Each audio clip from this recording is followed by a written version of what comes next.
I'm an indie filmmaker from Columbus, Ohio. I made a documentary about a cyberstalker, and this story is just getting really weird. Even though I was granted a Civil Stalking Protection Order and he was found in contempt of court, he's still getting scarier. These are just vlogs to document what he's doing online and how social media companies are doing nothing to curb his behavior.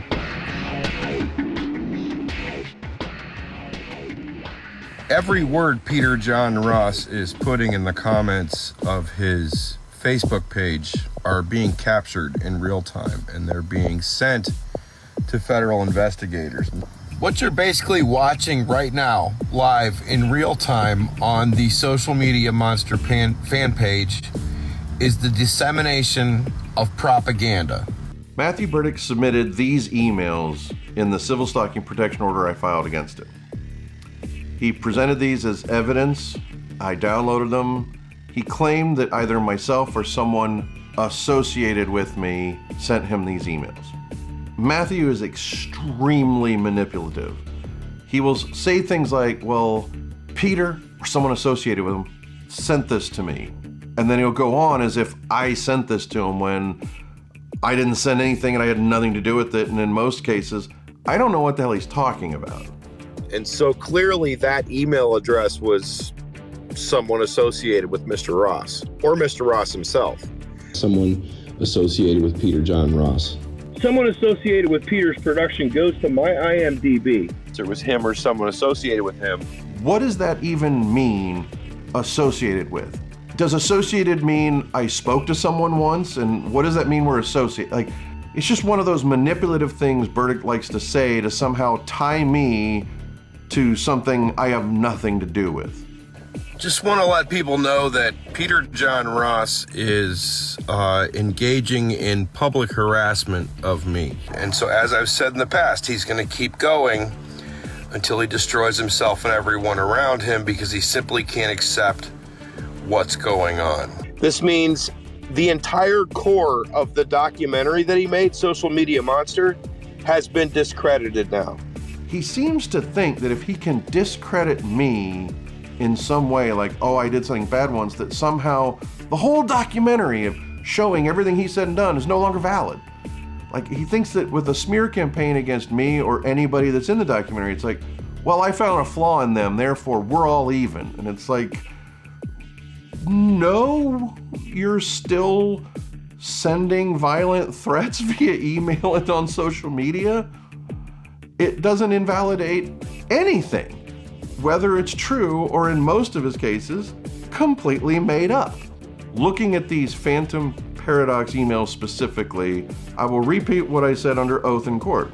I did not send these to him. I have nothing to do with these emails. I have no knowledge of who did send these emails to him. These are horrible emails. Somebody was extremely weird and sick sending him this stuff, and I don't think this was the right thing to do. Anybody who's doing to Berdyck what he does to all of the victims and targets, you are the same as him. Doesn't matter if he sent him first. It fucking pisses me off that someone would harass him for a multitude of reasons. Number one, the morally, it's wrong to threaten someone.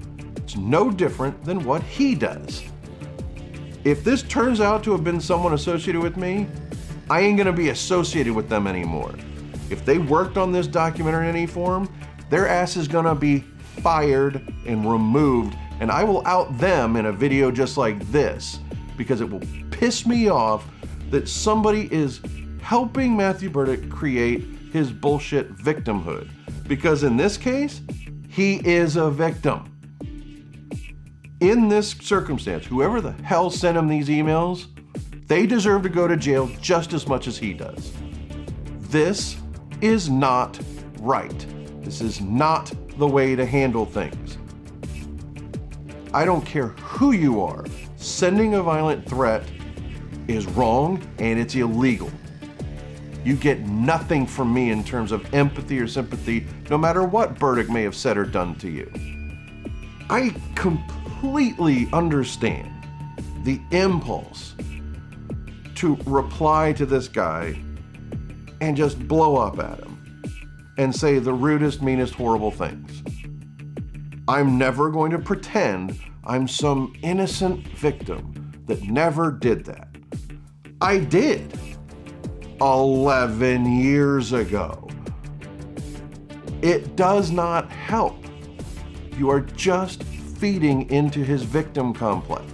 And so if you are involved with Peter John Ross and you are doing all these things, you are an accomplice to everything he's doing. And when there's one or more parties involved, it makes what he's doing a felony. This is why I recommend that if he's contacting you and you don't want to be contacted by him, just ignore him. Do not engage. I'm not trying to isolate him or keep him from friends. I'm saying if you feel harassed or targeted, then ignore him and not engage. That's what I believe everybody's policy should be if you're being harassed by someone. Learn from the mistakes I made in this entire circumstances 11 years ago. I asked every single witness in my Civil Stalking Protection Order hearing whether or not, privately or publicly, I ever asked anyone to contact and harass Matthew Berdyck. At any time, did I encourage you to contact or harass Matthew Berdyck? No, quite the opposite. At any time, have you been encouraged by me to contact or harass Matthew Berdyck? Not at all. You've been discouraged, actually. In public or private, are you aware of me encouraging anyone to contact or harass Mr. Berdyck? I am not. I have no further questions, Your Honor.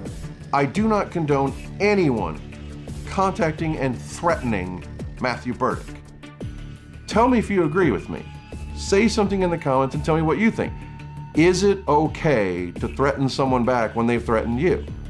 Is it okay to react angrily when someone is pissing you off with like a dozen emails? What would you do? Tell me in the comments below. I'd like to know. I can only tell you what I think. I don't know what you think, and that's what I'd like to find out.